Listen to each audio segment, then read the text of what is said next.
Our next episode starts with a worker at the Hunters Association telling his boss about the massacre during that last raid. Jin-Woo and Jin-Ho reported that the spider was responsible for killing Dong-suk and his party, but the association is a little suspicious that two lower-ranked hunters were the only survivors, and even more suspicious since this is the second super dangerous dungeon Jin-Woo has survived.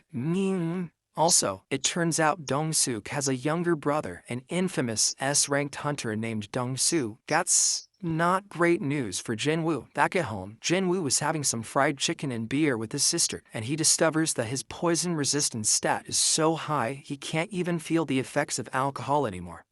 Man, what kind of lame RPG is this? Then, Jin-Woo gets a call from Jin-Ho asking to meet at a cafe. There, we learn that Jin-Ho's father is the wealthy CEO of Yujin Construction, and his rich papa is planning to create a guild of his own. He wants Jin-Ho's older brother Jin-Sung to lead the guild, but Jin-Ho wants to prove that he's the better son for the job, so Jin-Ho asks Jin-Woo to help him continue clearing the gates to prove himself, and offers to reward him with 30 billion won for just 20 raids. Damn, Jin-Ho. But Jin-Woo knows that since there's no limit to how much experience he can gain, there's really no limit to how strong he can get. And if I keep increasing my stats, I could even reach an S rank. 30 billion is a lot, but it's nothing compared to how much Jin-Woo can make if he gets as strong as an S-Ray. Plus, Jin-Woo is really more of a lone wolf type anyways, so Jin-Woo turns down Jin-Ho's proposal and gives the poor boy a death stare to make sure he doesn't blab about Jin-Woo's secret.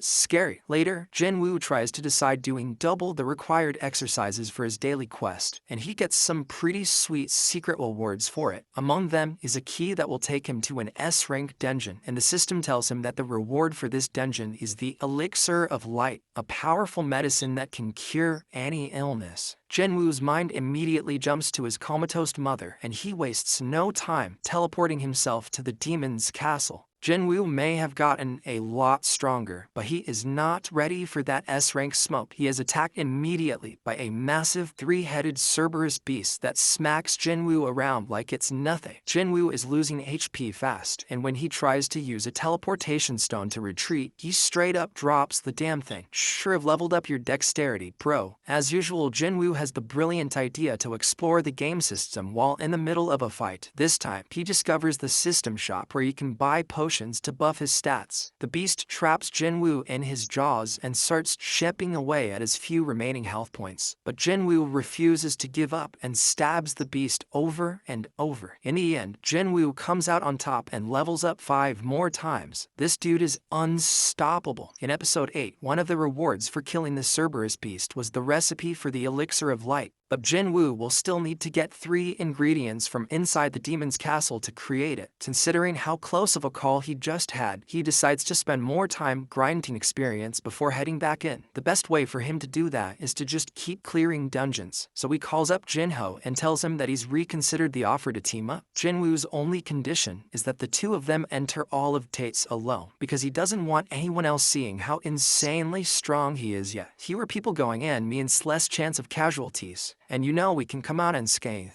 And just like that, the Jin-Ho Guild is born. Meanwhile, a representative from Yujin Construction approaches the S-rank hunter Ja Hae-in. Hae-in is the only S-rank hunter in Korea who isn't already associated with a guild, and Jin-Ho's dad really wants to get her to join the new Yujin Guild. She declines and then pays a visit to her friend Jong-ain, the leader of the Hunters Guild. They talk about the raid on Jeju Island and how it was actually a complete failure, with many hunters losing their lives. Jong-ain vows to recruit more high-rank hunters, return to Jeju Island, and conquer it. We also catch up with some of the other survivors from the double dungeon. Joo-hee is still deeply traumatized up at what happened. Mr. Song wants to prove he can still be useful despite missing an arm, and the other 2 survivors, Kim and Jong-ho, feel bad that they left Jin-Woo in there to die. Each one of these survivors gets a notification about a nearby D-rank dungeon, and they all decide it's time to come out of retirement. Jin-Woo heads to the dungeon as well, and what a coincidence. The 5 survivors from the double dungeon are all here. It's super awkward since most of them left Jin-Woo to die, but Joo-hee breaks the tension by telling Jin-Woo how good it is to see him and how much he seems to have changed. The group is then joined by 3 more C-rank hunters in handcuffs. Apparently, the Korean government is letting prisoners help out with raves in exchange for a reduced sentence. Loser.